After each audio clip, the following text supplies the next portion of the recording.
All right, so you're ready to pick out your very first deck of cards. But where on earth do you even start? Don't worry, we're going to make this super simple and clear. Let's get right into it. I mean, the second you start looking, it's just, whoa. It can be so overwhelming, can't it? There are literally thousands of gorgeous decks out there, so the real question is, which one is calling out to you? But hey, don't you worry. We are going to cut right through all that noise. I promise, by the time we're done here, you'll have a super clear idea of how to find a deck that really truly speaks your language. Okay, so the very first big choice you have to make is like a fork in the road. It really comes down to two main types of cards. Getting a handle on this difference is the absolute key to getting started. So in one corner, you've got your traditional tarot cards, and in the other, you've got angel or oracle cards. Now, at first glance, they might look kind of similar, but trust me, they work in totally different ways. Let's break down what makes each of them so special. So, tarot. Tarot is all about structure. It's a whole system. Think of it this way. Every traditional deck has the exact same 78 cards. You've got your major and minor arcana, and together they tell this complete, epic story, almost like a hero's journey. Every single card has a specific established meaning, so even though the art can be wildly different from deck to deck, the core message is always the same. It means there's a bit of a learning curve, for sure, but it's so rewarding as you start to master that system.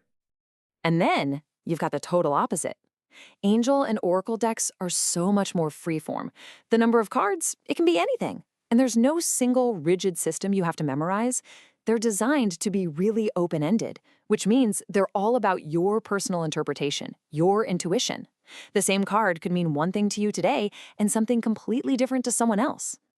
Okay, so now that you get the basic difference, the next step gets really personal. This is all about matching a deck to your unique personality. Why? Because the right deck is going to communicate with you in a way that just feels right. It'll feel natural.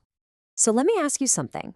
When you're reading a book, are you the kind of person who sees a whole movie play out in your head from just one sentence?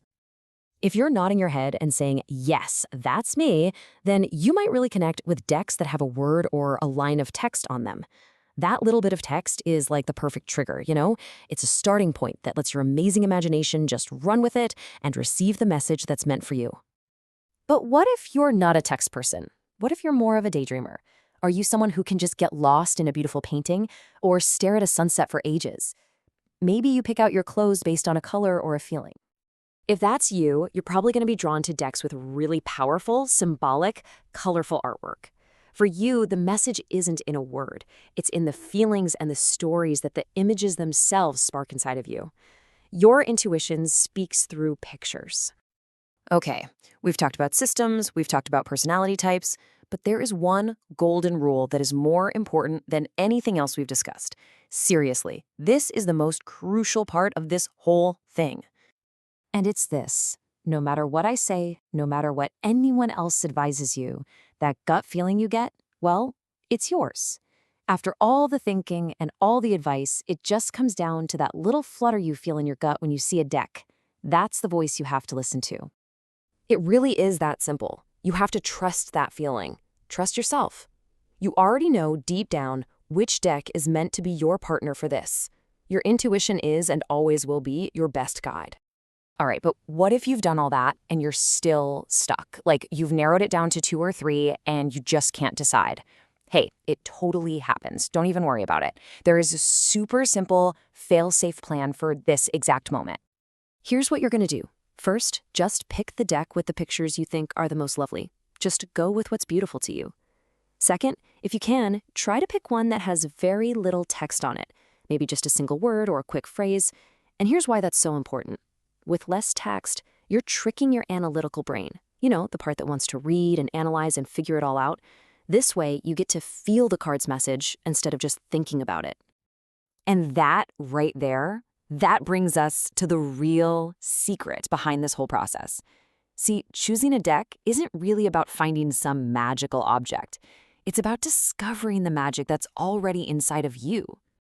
Every single one of us has the ability to connect with our own intuition, with our guides, with whatever you want to call it. The cards themselves, they aren't the magic. The real magic is you. It's your belief in your own ability to connect and your trust that you can and will receive these messages. And I just love this way of looking at it. The cards, especially angel and oracle decks, they aren't really about telling the future. Think of them as little windows into your soul. They're just reflecting back the wisdom that you already have inside you. So, to wrap it all up, let's do a quick recap. First, decide if you want the structure of tarot or the intuitive freedom of oracle cards. Next, think about your personality. Do you connect with text or with images? Then, the big one. Always, always, always, always trust your gut feeling over any other advice. And finally, just remember what this is all about, connecting with your own incredible intuition. And there you have it. You now have a super clear path forward. The only question left is, what message is out there just waiting for you? So go on, get out there, trust yourself, and have an amazing time finding out.